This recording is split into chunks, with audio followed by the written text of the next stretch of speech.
अक्सर वालिदैन अपनी गलतियों की वजह से अपने बच्चों की शख्सियत को तबाह कर रहे होते हैं। हम देखें, अल्लाह रब्बुल इज़्ज़त ने हमें दोनों नफ्स के साथ पैदा किया है, यानी शर और खैर दोनों के साथ हम पैदा हुए हैं। लेकिन वालिदैन का ये शायद ये कॉन्सेप्ट होता है कि बच्चे से शर सारा निकल जाए और खैर ही खैर आ जाए। ठीक है। और वो इसी वजह से बच्चों की सिर्फ़ और सिर्फ मनफ़ी आदतों को, मनफ़ी रवैयों को, उनके अंदर उनकी शख्सियत की ख़राबियों को फ़ोकस करके करते हैं। सारे उनके कैमरे जो है वो बच्चों की गलतियों पर लगे रहते हैं और यूं सारा दिन उनको सिर्फ़ और सिर्फ बच्चों की गलतियां नज़र आ रही होती हैं। हमारे माइंड का एक फंक्शन है, we get what we focus on, यानी हम जिस चीज़ पर हम फोकस करते हैं हमारा माइंड उसको अट्रैक्ट करना शुरू कर देता है। आज आप सोच लीजिए कि आज आपको वाइट कलर की एक कार लेनी है और उस कार को कोई एक मॉडल दे दें कि इस मॉडल की कार मुझे लेनी है या इस कंपनी की कार लेनी है। आप बाहर निकलेंगे, आपको 1 घंटे में सैकड़ों वो गाड़ियाँ नज़र आना शुरू हो जाएगी जो आज से पहले नज़र नहीं आती थी। ठीक है। हर जगह आपको वही कार नज़र आना शुरू हो जाएगी। आप जिस मोबाइल को लेने का सोचेंगे, मुझे ये वाला मोबाइल चाहिए, आपको ऐसा लगेगा हर शख्स के हाथ में वही मोबाइल है। ठीक है। क्यों? क्योंकि हम वही कुछ हासिल करते हैं जिस पर हम फोकस करते हैं। तो जब बच्चों पर हम उनकी ख़राबियों को फोकस करते हैं, उनकी गलत बर्ताव पे फोकस करते हैं, तो हमें लगता है कि उनकी शख्सियत में सिर्फ़ और सिर्फ यही है और यूं हम और जलते जाते हैं, कुटते जाते हैं, परेशान होते जाते हैं। ठीक है। मेरे पास सैकड़ों काउंसलिंग के लिए जब लोग आते हैं और मैं उनकी काउंसलिंग के दौरान जब वो अपने मसाइल रखते हैं कि मेरे बच्चे में ये भी मसला है, मेरे बच्चे में वो भी मसला है, ये भी करता है, वो भी करता है, वो भी करता है, मैं आधा घंटा सुनने के बाद ये पूछता हूँ कि कोई अच्छी बात है बच्चे में, वो भी तो बताइए ना, वो भी काउंसलिंग का हिस्सा होती है।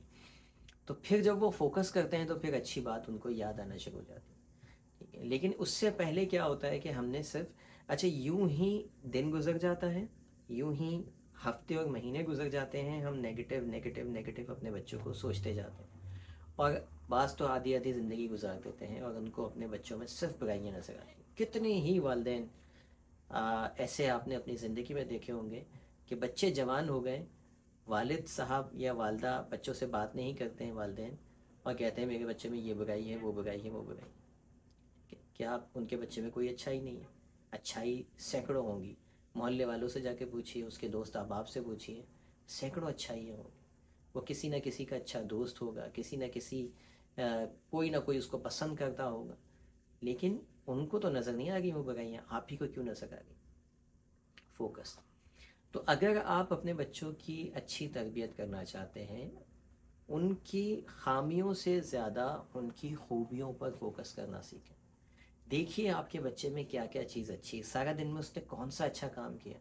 जो अच्छा काम वो बच्चा करे उसको अप्रिशिएट कर दें जाके कि बेटा आपका ये काम अच्छा था। उसकी शख्सियत को अप्रिशिएट ना करें, उसके काम को अप्रिशिएट करें ताकि उस काम को वो रिपीट करें।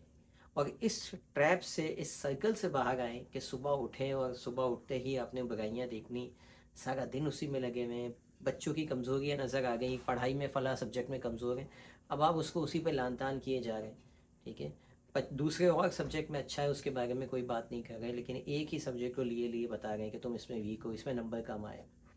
ये वो सारी आदतें होती हैं जो आपको पता भी नहीं होता, आपके बच्चों की शख्सियत को तबाह कर देती हैं, बर्बाद कर देती हैं। बच्चों का कॉन्फिडेंस ख़त्म, बच्चों की सेल्फ़ एस्टीम, सेल्फ़ रेस्पेक्ट ख़त्म हो जाती है। अपनी सेल्फ़ वर्थ को वो टाटा बाय बाय कर चुके होते हैं। उनको लगता है कि वो बेवक़्त है, दुनिया में आने का उनका कोई मकसद नहीं है, उन्हें कोई पसंद नहीं करता। ऐसे ही सारे, और फिर ये इसका इख्तिताम क्या होता है? बहुत सारे नौजवान खुदकुशी करते दिखाई दे रहे होते हैं। जब किसी भी इंसान की सेल्फ वर्थ को ज़ीरो कर दें आप, उसको लगेगा अब ज़िंदगी का मकसद ही नहीं है। हम जो, हमें अपनी ज़िंदगी से प्यार है, उसमें कहीं ना कहीं हम अपनी ज़िंदगी को वैल्यू दे रहे होते हैं। जिस दिन ये वैल्यू ख़त्म हो जाए, जिस दिन हमें लगे कि हम सिर्फ नालायक हैं, निकम्मे हैं और हमें कुछ नहीं आता, उस दिन आपको डिप्रेसिंग थॉट आना शुरू हो जाएंगी, सुसाइडल थॉट आना शुरू हो जाएंगी। ठीक है। तो अपने बच्चों को खुदाया इससे बचाइए, उनको उनकी गलतियों का बताइए, लेकिन एक लिमिट में रह के। 50 मरतबा एक ही दिन में रिपीट करके नहीं।